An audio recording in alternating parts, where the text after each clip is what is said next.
Hey everybody, welcome to the Faith and Fandom Podcast on the Love Thy Nerd Podcast Network. Thank you for joining with us. You can find this and other podcasts on the Love Thy Nerd Network, as well as over at their YouTube, on the Glue Network, Spotify, all the places. I'm joined today by Taurin from Recalibrate Media. Hello. Yep.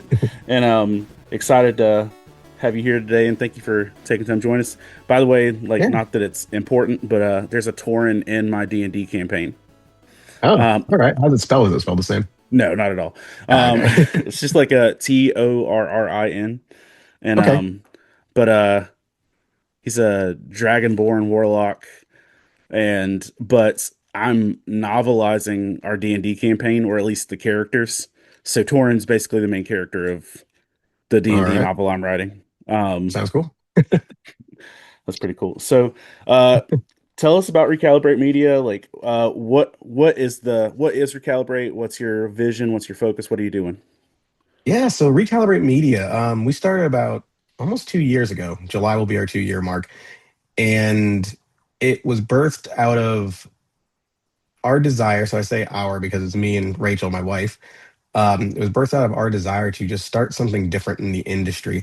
We had been working 9 to 5s, and I just got to the point where like some weird stuff was going on with the job we were at, and it was just kind of like it felt like it was time to move on. And we both came to this decision independent of each other before we even talked. And then we came together and said, "Hey, I've been thinking about doing this," and she's like, "I've been thinking about the same thing." So I was just tired. Both of us, we were just tired of working for somebody else, putting all these hours in, constant stress and pressure.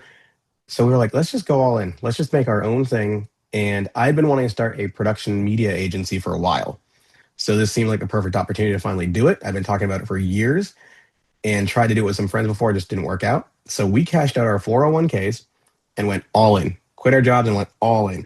And, there was, Rachel always said there was no plan B. Plan A was the only plan. So she really was the one who kept me on track and focused and not giving up. But yeah, we just wanted to create something different in the industry, right? Like you have so many people out there, especially when it comes to like social media, marketing, content and stuff like that. We describe it as a lot of it nowadays is just noise, because you can scroll social media and you see these trends, and even these professionals that are doing the trends, they just get lost in that noise. You start scrolling and you see every video looks the same, right? Right now it's the big text and the face locked onto people and all the stuff flying around them. And so we wanted to do something where we tell people's stories and we help them connect and we build their brand that way.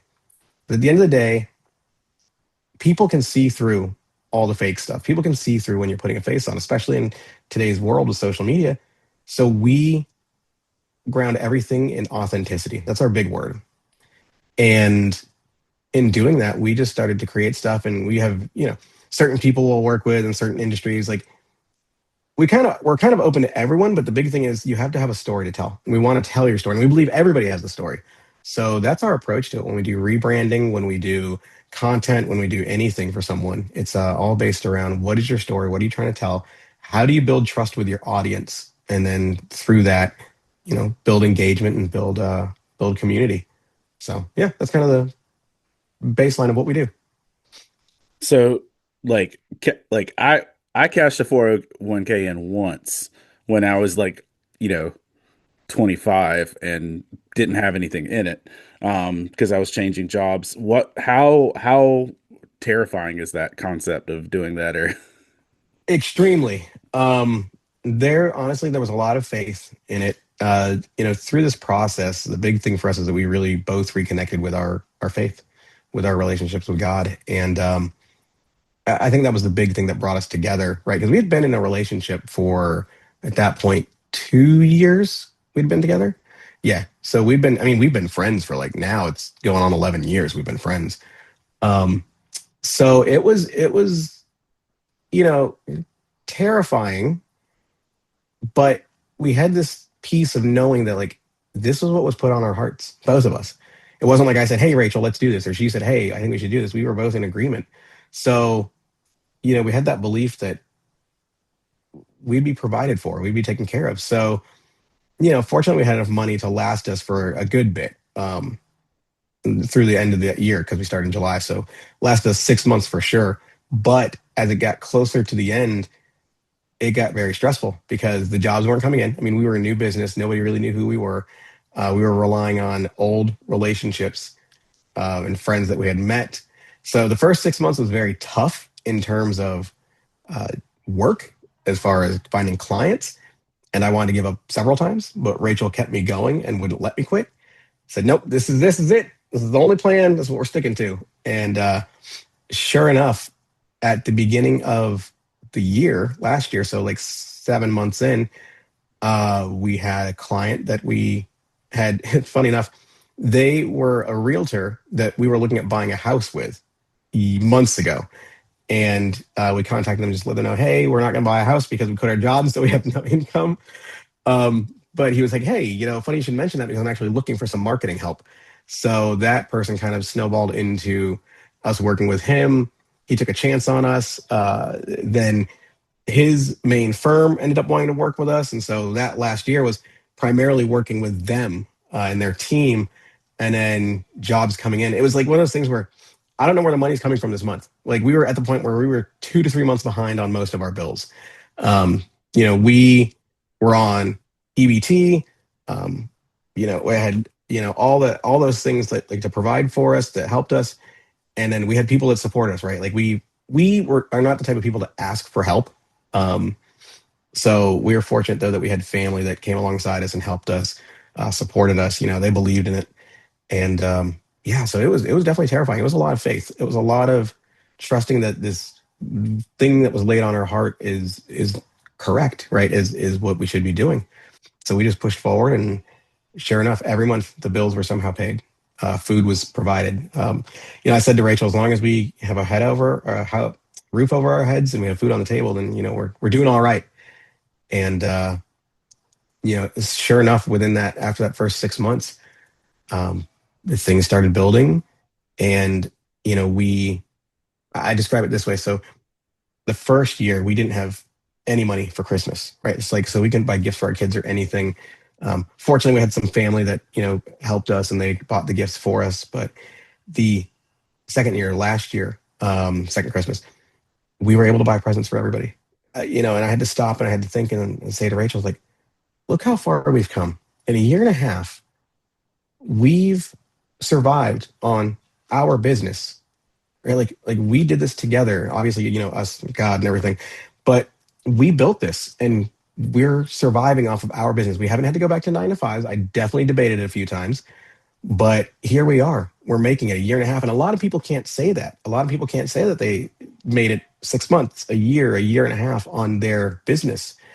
And so we've been very blessed that we have been. So now this year has been set up great. And at the beginning of the year, we signed a client on for a year contract, another one for 6 months. So, year two, we're in, not even in full year two, and we've locked in a couple contracts that cover our bills every month. So, I'm back making almost what I was making before I quit. And then stuff's starting to build even more, right? So it's just one of those things where like, stick with it. If the vision is the vision that's been given to you and you're faithful, it doesn't fail. It can't fail. And, it feels like it's going to sometimes, but yeah, so it was terrifying, but it was, if we didn't have each other to support each other, then yeah, this wouldn't have lasted. No, that's the kind of thing that on your own insecurity will eat you alive. Yeah. Oh yeah. Yeah. And especially if you've got a partner or a spouse that like just straight up like is like passively supportive versus like championing, that's a big deal. Yeah. So like say 2 years deep into this, what are some mistakes you think you may have made or things you would have done differently? It's definitely been a learning process. As far as starting the business, right? Like it's one of those things where you don't know what you don't know. And I've been in this industry doing photography and video for over 20 years. So I'm not new to the industry, but I'm new to running a business. And that's a challenge. So I wish I had gotten some more knowledge on business before I started or as I was starting. Or like my parents owned their own business for years, but I was kind of on the other side helping the business. So I didn't really know the operations, right? So when it comes to like finances and business plans and stuff like that. Like I had no clue. So we really were figuring out as we went, and we didn't realize, okay, you have to do certain things for your business license, certain things for taxes. Like we knew we needed an LLC. We knew we needed a business license. We had that. But then we didn't fully understand taxes and the financial side of things and planning for all those things.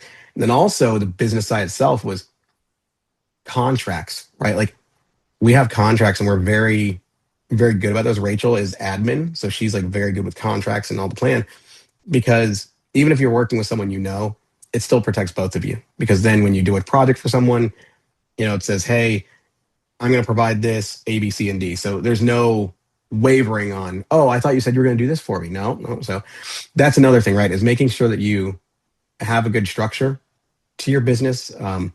Your deliverables are set right, especially in the creative field. And then, so yeah, contracts, business plan. We actually met yesterday with a business coach that we're looking to do some training with. Because again, it's one of those things I don't even know. Like I just don't know business. And it's okay for me to admit, like we've survived, but in order to grow, we really need that professional help of someone who's been successful. Now, we have been fortunate that we've had a couple friends who've started their own businesses. One couple, very successful now, 7 years in. They've been able to provide some support for us, some advice, wisdom, perspective on things, but they're a different industry. So it's another thing that I've learned is that you have to understand your industry. So like being in the creative field, media, marketing, your business is going to be different than somebody else's as far as how it should be structured, right? Because every project is different. Whether you're doing a wedding, you're doing a corporate event. So you have to think about that. But then it's different when it comes to your advertising and presenting yourself because you're a service, right? Like we're a service. So we're providing content for people, whether it's photo or video. So we're not providing a product per se, right? If someone creates something, they make soaps or candles. You can sell that. You can go and there's different avenues where you can sell on Facebook or Etsy or Instagram. You can make ads and they make sense because that's something people want to buy. It's $20 here, $20 there. Whereas ours, it's an investment for a lot of people. They're spending a larger sum of money to completely rebrand their company, to completely cover an event, to show everything for that event, to create a corporate video that the stakeholders and the board will approve. So it's this different arena. So it's just that I think understand your industry and how that plays out as far as what you provide. So yeah, I mean business, finances, and then understand your industry and what you're providing. So, like, in a percentage of your time, like, how much time are you putting into growing in the stuff you don't know versus like doing the stuff you're doing? So I am very big on learning. As I said, I've been doing this for over 20 years, but I never pretend like I know, right? Like, sure, I understand how to do things, but I will never say like my way is the right way or I know everything I need to know about this. So for me, I'm honestly learning constantly. Pretty much every day, I'm watching a video or I'm reading something to learn more or to get a new skill. I'm talking to someone, talking to a friend of mine, but it's just like, I'll eat lunch and I'll throw on a YouTube video about editing or about graphics or something like that. So yeah, I push myself regularly to learn because I believe there's always a different way to do something. I've learned stuff from people that just started doing this. I've been teaching my friend how to do photography and I've learned things from him like, oh man, breaking it down and explaining things. I learned things that I didn't even know or different ways to do things. I've been doing After Effects and motion graphics for as long as I've been editing. And when one of my friends started doing it, he was a couple of years in. He said, "Oh, well, why'd you do it that way? You could just do it this way."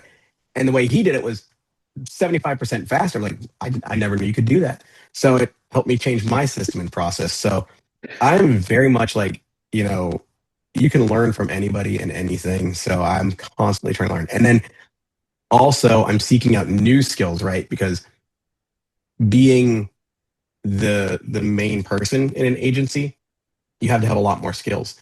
So I've been learning now, copywriting. I've been learning, honing my graphic design skills and looking at design trends. So every day I'm on Instagram And my feed is full of design stuff, social media things, fonts, colors. And Rachel and I have a shared board that we're constantly saving things to, and like, oh, check out this color palette and check out this. So we're always looking for stuff and looking for inspiration. Um, so yeah, every pretty much every day I'm reading something or looking at something. I know you've got like 20 years experience in the field and everything. What would you say is the best thing that, or either the best thing you've done or the thing you're proudest of in your process so far? Well, that's a tough one. Man, I've done a lot. Um, every project, is special in its own way. But at the same time, here's a big thing. I never get married to a project. And when I say that, what I mean is I never get so attached to a project that if it doesn't work out, if something doesn't isn't right, it doesn't completely crush me. Yeah, I put a lot of time and effort into it, but hey, it's a project, right? The project didn't work out. We didn't end up showing this or we didn't end up using the content. Cool. No hard feelings. You learn from it still.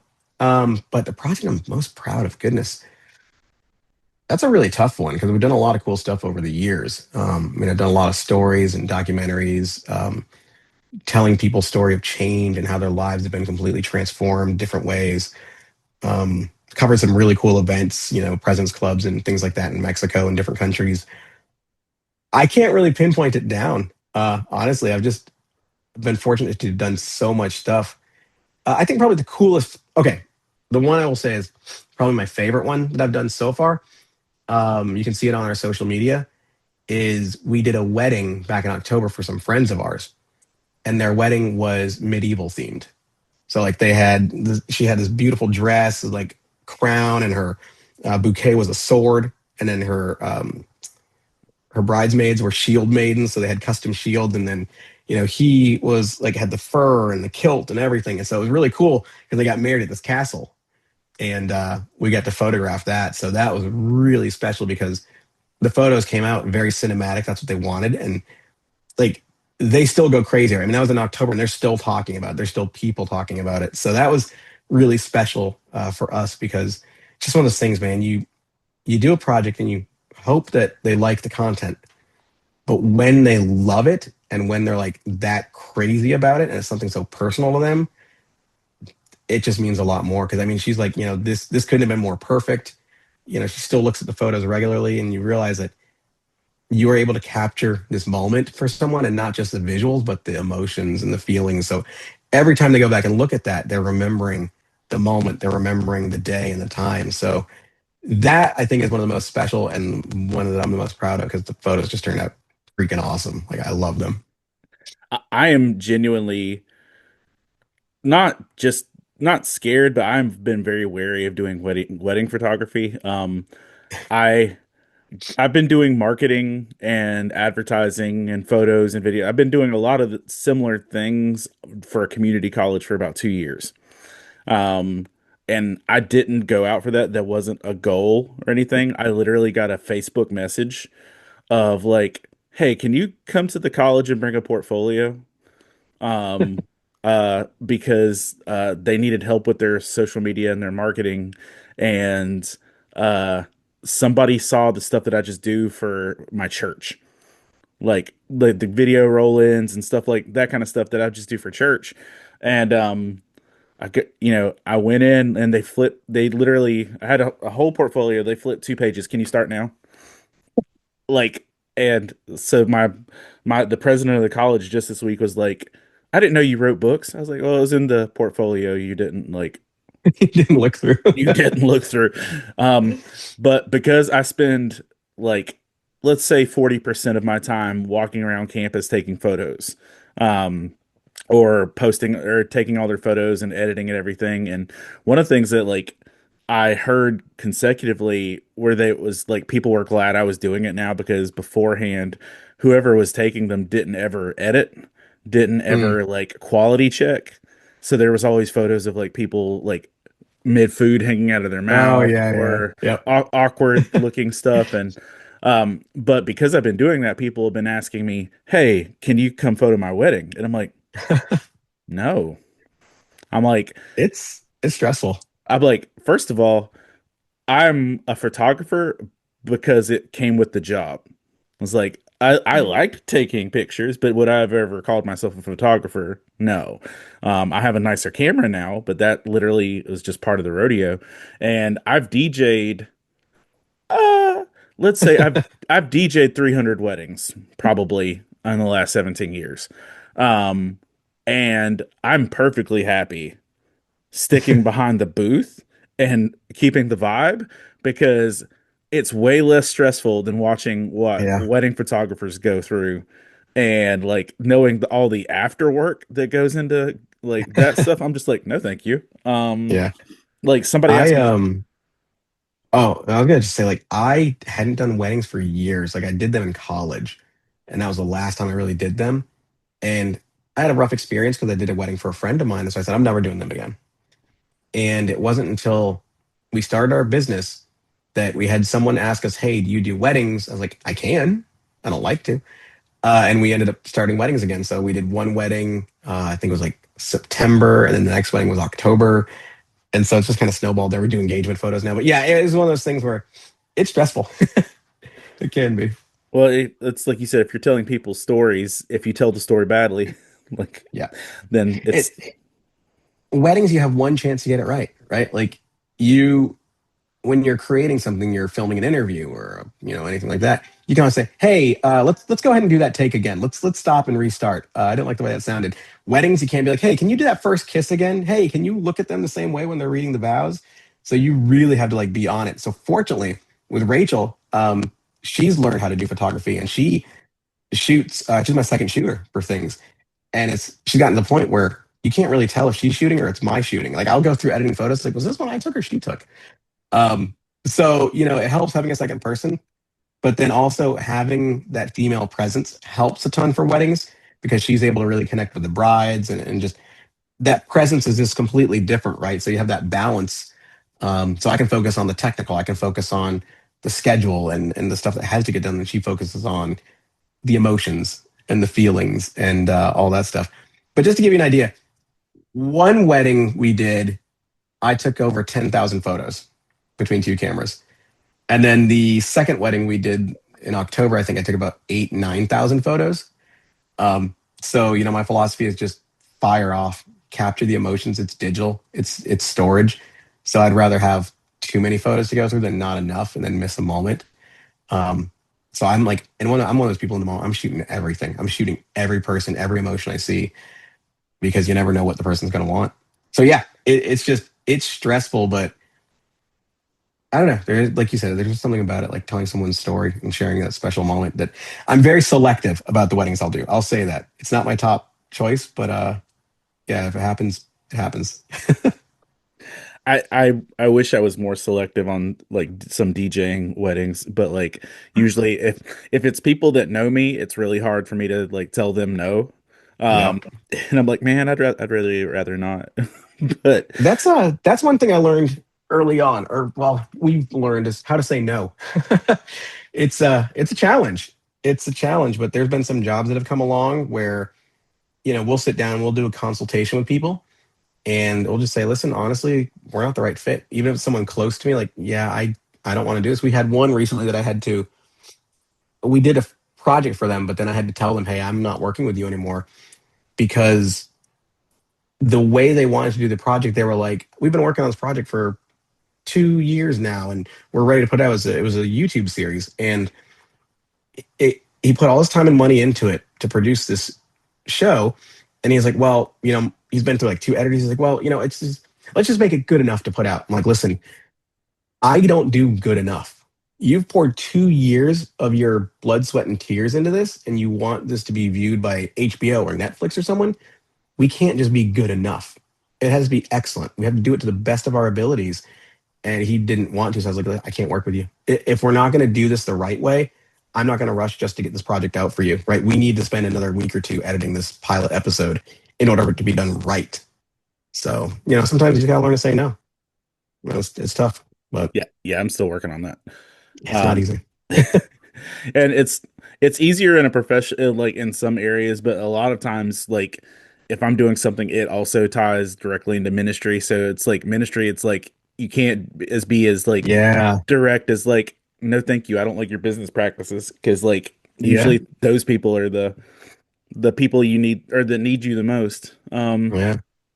So what's the future look like for you? Like, what's growth and expansion? Like, do you got like a 5-year plan or a vision of where you're heading with this? Well, for the longest time, our plan was just to survive. So now we actually are starting to kind of plan Achievement that. So again, unlocked, didn't die. yeah, we've made it. So we're cruising now. We're so as I mentioned yesterday, we went with a business coach to talk about things, and we're probably going to go through this 16-week program. And in that, we'll be kind of really nailing down our business, right? Our pricing structures, our own marketing. That's one thing I've noticed too is what we've done really well is everybody else's marketing, everybody else's content. And I got to the end of the year last year, I'm like, I haven't barely done anything with our social media and our marketing. Like we haven't built our presence. We have our website and social media, but like I post a couple things here and there. I'm like, if I'm going to sell this to other people, I really need to start doing it myself. And I need to put more effort into my own thing than I do to somebody else's because again, I'm building my business, right? So I want to make sure that my business is good so that I can do stuff for others. So the immediate future is business coaching, get our business structure and everything, our ducks in a row on that, build up our content and social media, and then we've set some financial goals as well. But really, within this next year, 2 years, we want to start hiring people on. We're at that point already where we do need support. We need help. We're getting bigger jobs, and we're managing a couple social accounts. And for Rachel, it's become tougher because again, she's admin, so she's handling all the contracts and the finances and the bookkeeping. And on top of that, she's a mom. She's got an 8-year-old daughter. We have an 8-year-old daughter who is nonverbal autistic. So there's challenges in that as far as time and stuff that she needs to put in. So you know, it's it's figuring that out because she's kind of reached her capacity as far as what she can do and maintain doing it well. And now she's feeling that squeeze of I need someone to take on some of my responsibilities so that I can do this stuff for the family and this stuff for my daughter while still helping with the business. For me, we're getting more jobs and stuff. So I'm going to need more support with just working on set and different jobs. I can't do it alone. You can do it, but it's a lot easier when you have somebody else helping you. You're doing an event, you have a second shooter. So that's kind of like our 1 to 2 year goal. And then really like our 5 year goal, we haven't really set one, but I would say if we're going to do it, just continue to grow this business, right? We just want to continue to find cool people to work with and tell cool stories. But we want to, the ultimate goal, and this is, I joke about this, but I'm serious. I always joke that my business plan is to win the lottery. And the reason I say that is because if I could do this and not have to worry about money, I would do it for free. That's how much I love doing what I do. And it's my ministry. It's my calling. It's my gift. There were several times in my career where I was thinking about giving it up and switching careers, going into psychology and therapy and all this stuff. But it always came back around to media, to video, to photography. And now I realize why, because this is my connection to people. This is a form of therapy, right? You're working with someone, you're working with a business, you're the business therapist. You're their personal therapist. You're helping them figure out their voice, their vision. So ultimately, I really would like to make enough money that we don't have to worry about finances, that families taken care of, things are provided, money's in savings, bills are paid.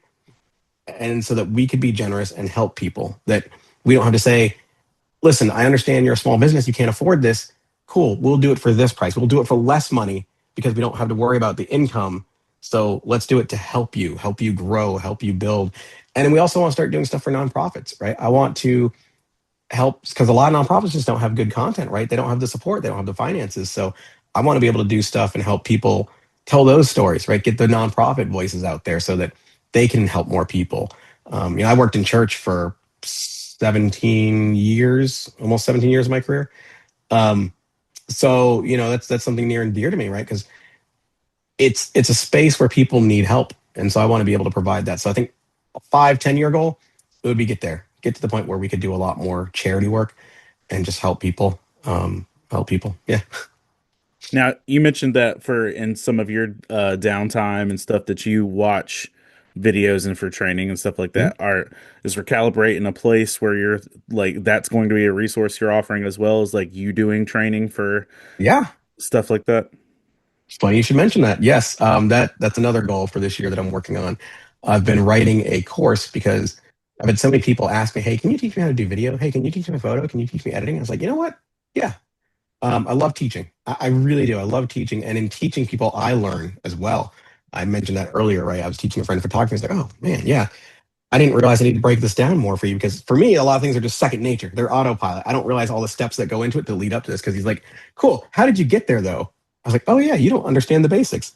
So yes, I am working on a course. We're going to be doing a creator course, and I'm going to do a couple different things. I'm going to do kind of like an intro to video, photography, and editing.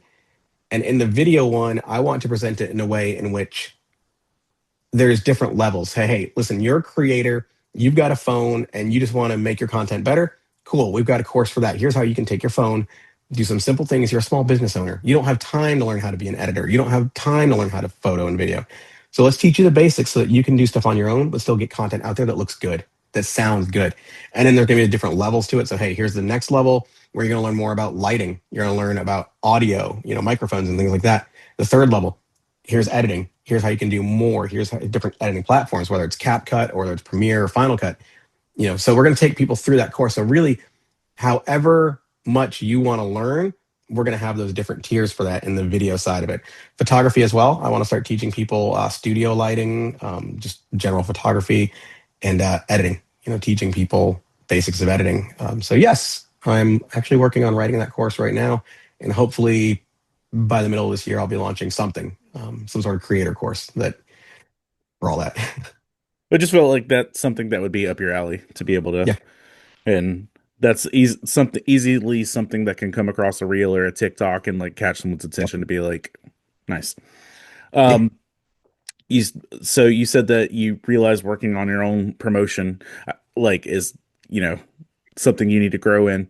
Uh, like it's really hard to push yourself when you're doing or whatever is Yeah. that because I mentioned like doing church like graphics and socials was my thing, and then once it became I'm doing it for other people, like then I'm like, oh yeah, I'm not doing enough of the actual Mhm. stuff for myself, so I need to be Yep. better about that. So I'm trying to build a team for some things with that. But what would you recommend just uh I mean not to steal from your course, but what would you recommend just as a broad statement for people that are trying to tell their story like right now through media? Yeah. I mean, really, if you're trying to tell your story through media, the big word we always go back to is authenticity, right? Nowadays on the social platform, people can sniff out if you're just trying to sell something, if you're just trying to be someone, if you're fake. So really, it's figure out what your voice is, and that's our tagline is be a voice in a sea of noise. And Ooh, that's a good one. that's my encouragement is Are you be a gonna put that voice, on a right? shirt and a graphic yet? Yeah, yes, I need to. Because we have started that creator line, that merch line. But that's the tagline on our website. And Rachel came up with that one. Which, Because by the really way, that's what it is. if you put some big boy sizes on your merch line, I'll buy some stuff. Yeah, absolutely. Yeah, we got the creator line. Because I was looking Quick at plug for that. I was looking at your merch on Instagram, and I was like, man, if you had a couple of extra X's on these suckers, I'd be down. Yeah. Yeah, no, I definitely got to do that. So yeah, we launched that and that's been really cool. I've got several more designs that I'm working on because again, that's another thing, right? Is I've just always wanted to create a clothing line and then something that like all creatives can wear, not just video or photography. So yeah, check that one out if you are interested in some cool merch. But anyway, back to finding your voice and stuff. Really, it's you got to figure out who you are, right? What are you, and not what are you trying to be, but what is your business? What is your brand? One thing we do is we do a discovery call with clients when they want to do a rebrand or they want support. We'll sit down, we'll go through all their social medias, all their platforms, and look at everything, and then come to them and say, hey, this is the message you're putting out. What do you want to say? Who are you? And we'll talk to them and get to know them and their heart and see what really lights up in their eyes. We just did a rebrand with a client, talking to them. And when you start talking to them, you realize, oh, they light up when they talk about custom home building and architecture and design. Well, that's what you need to promote more of. You need to spend more time in the arena that you are excited about, that you're passionate about. So really, I think that's what it is. It's find what you're passionate about. And for me, I tried to force social media things on myself. I tried to force different content. Whereas I'm going to be this kind of influencer. I want to be this. I always disliked the term influencer, um, because I don't want to influence people in that way. I want to inspire people. So I tried doing different trends and things like that, and I just can't do it right. I'm counter trend. We say that our business is counter trend, because trends are there for 15 seconds and then they're gone. And then if you're doing the trend, you just look at like everybody else. Because if you're getting all the views, what does that mean in the end for you? You can get a lot of views, but are you really getting anything valuable out of it? Are your followers quality followers, right? So, like for example, I on TikTok, I have a video that hit like over 2 million views, blew up, and I went up to like 10,000 followers. It was the most random video. I used to buy these cups. They're waifu cups by a company called Gamer Sups. And somebody one day was like, "Hey, fill it with water." I was like, okay. So I filled this cup with water, and that reel blew up to over 2 million views on TikTok. Random. But that's not who I wanted to be, right? Like I didn't want to be just like some random influencer. So really it's that. It's now what we're putting out is anything that tells story, anything that promotes who we are. Because really, if you sell yourself, you'll sell your business, your brand, whatever you're trying to do. Really, at the end of the day, you're the product, right? People are buying from you. People will buy from you or partner with you if they genuinely believe in you and what you do, and they see that what you do is not just about money, but about something bigger. And people know that, even if they don't say that. I think that's what we're looking for, right? We're always looking for that connection, and we are drawn to things that just resonate with us, but things that are also bigger than us. Right. Even if it's a simple product, right? Like, for example, Papa Tui, the rocks brand. Um, I love like the philosophy behind their company and why they do what they do. So, I ended up kind of going in on that product. So I very much lean into brands and companies that have a bigger vision than just let's make some money. Yeah, so that's I guess that's my advice. If you're starting to get out on social media, figure out who you are, figure out what your voice is, talk to people. You know, talk to your close friends and family. Hey, what do you see when you look at me? What do you think? And kind of go from there. And it's going to evolve. You're going to change. And I think that's the other thing. Don't be afraid of change. The way I look now, though, I mean, the way we look 2 years in is drastically different than the way we looked when we started. And I know it's going to be different in the next 6 months, in the next year. My career looks completely different now than it did. So don't ever be afraid of change. Don't ever be afraid of trying something different or new. Constantly learn, constantly evolve. Yeah. Have you ever heard of Donald Miller? Mhm. Okay. Um, when I was not growing up, when I was younger, I guess I was already an adult. He was like big for stuff like Blue Like Jazz, and that was his namesake. Now that's his whole deal now is marketing and branding. Mhm. And that was like such a strong turn for me that I was like, where's the guy who used to write like crazy essays about like not being able to afford a cup of coffee? And like now he's like, here's how I made my first million and your brand can too. And like when I first saw that, I was like, I don't like it. But the reality is like, it's what you're saying about not being afraid of change is like he kind of saw a thing of like, here's how I can help people tell their stories.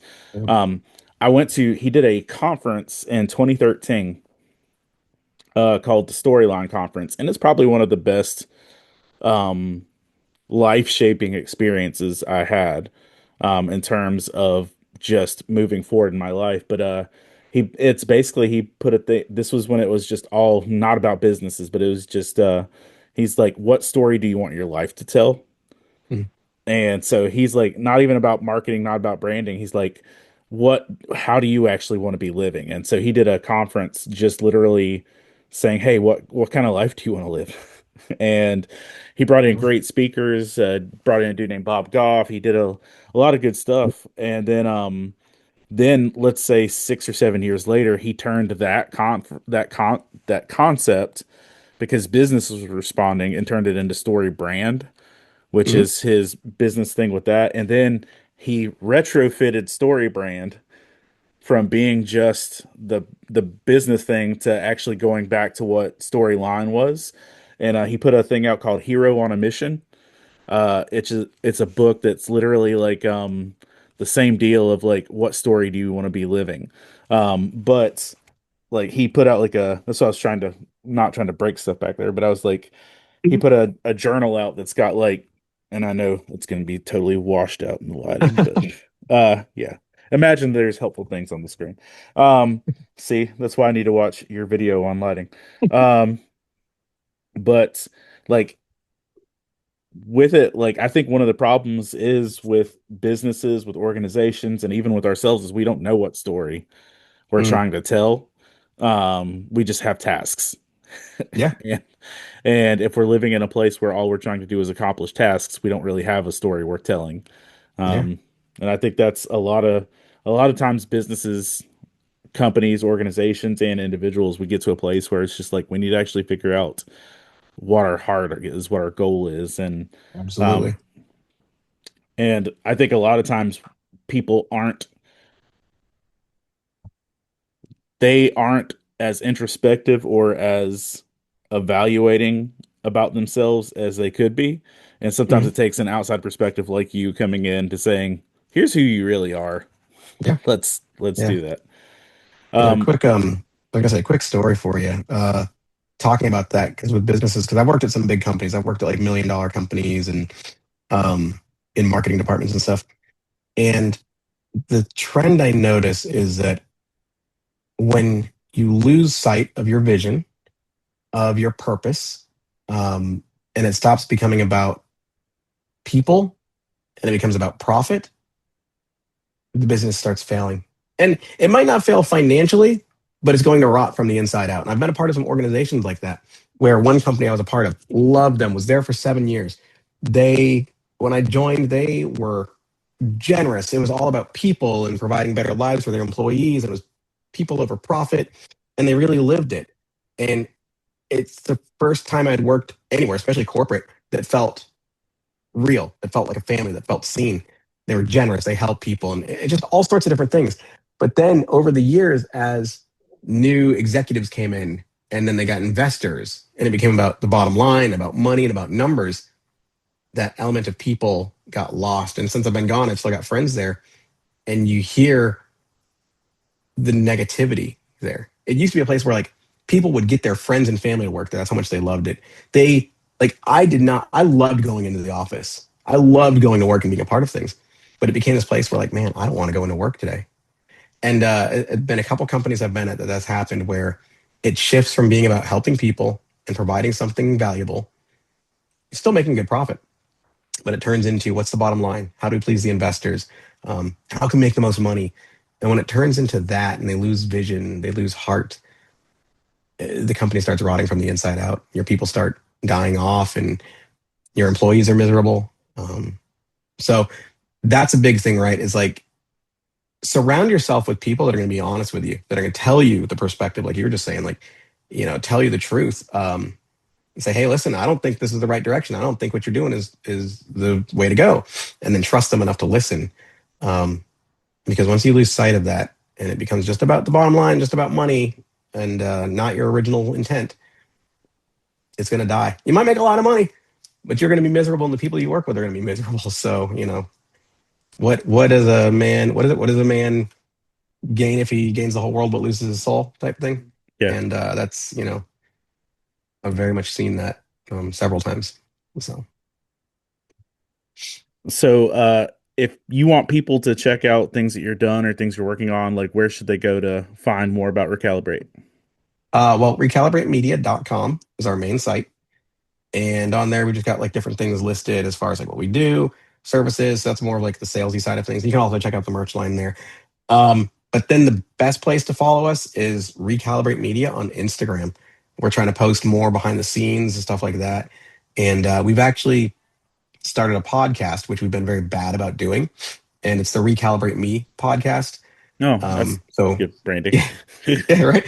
It's similar. So Recalibrate Media, Recalibrate Me. But yeah, we came up with that, and because I used to do a podcast called Insights into a Soul, and that was like my personal therapy after my divorce and everything. And It was great. I loved it. I love podcasting. And so we ended up evolving into that Recalibrate Me when we started the business or anything, because now I'm shifting away from just talking about relationships and stuff to talking about people, creative stuff. Like it doesn't just have to be a business person. It can be a creative. It can be anything. So I want to start connecting with people in different industries, talk about their challenges, talk about how they've how they've changed, recalibrated. Um, but yeah, so everything, Instagram, Recalibrate Media, and then that's the best place to follow us. And I just want to say, like, the cool thing, like, the reason we came up with Recalibrate is because recalibration doesn't necessarily mean that anything's wrong. Because sometimes everything might be fine. You might just need some adjustments, and that's what the recalibration is, right? Recalibration is tuning. It's taking what's already there and improving it, making it better. So it's not saying, hey, your business is terrible, your logo is awful, your motto is terrible. It might be great, but it's just says, hey, listen, this is great, but you need to just maybe tune this and you're going to reach more people this way, or you're not communicating your vision effectively. Here's what we can adjust to make this happen. So yeah, that's why we went the route of Recalibrate. And that's kind of where the podcast, worked out well too, like Recalibrate Me. So like make those small adjustments in your life. Sometimes you don't need to adjust your whole self. You just need to make some minor adjustments here and there to get back in line and aligned with what you want to do. So yeah, recalibratemedia.com. Well, man, thank you for taking the time. Before we go, is there anything else you'd want to tell people about you, your story, anything else? No, I mean, if you want to know more about my story, you can check out the podcast. We go in depth on that. But yeah, I love connecting with people. I love networking. So, anybody out there that wants to network and just talk, where you want to talk creativity, nerd stuff, we're always here because we just love building a network. So yeah, that's pretty much it. All right. Well, thank you for taking the time to be here with us today. Thank you for everybody that's listened or watched this. If you're watching on YouTube, you can find us wherever you get podcasts as well, and vice versa. Make sure if you enjoyed it, you like, subscribe, share, do all the things of that nature, and check out all the other podcasts that are available. But thank you for taking time to watch with us, and we'll see you soon.